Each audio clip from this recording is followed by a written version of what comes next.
How to redeem codes in Zenless Zone Zero. In today's video, I'm going to show you how to redeem codes in Zenless Zone Zero. So if you're looking to boost your gameplay with some rewards, you are in the right place. So first, launch Zenless Zone Zero on your device. So once you're on the main character screen, you are ready to proceed. Next, press the start button or whatever the menu button is for your device. So this will open up the main options for you.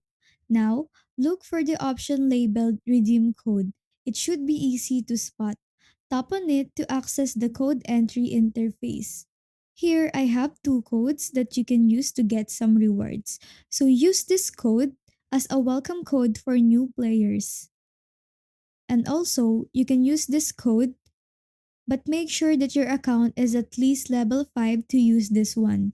Then after entering your chosen code, tap the confirm button. So if the code is valid, you will see a confirmation message and the rewards will be automatically added to your account.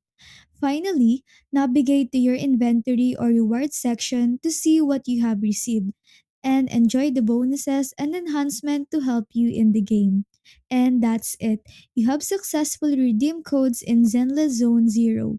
Make sure to check back for new codes regularly to maximize your rewards. If you found this video helpful, don't forget to like and subscribe for more tech tips. Thanks for watching and see you in the next video.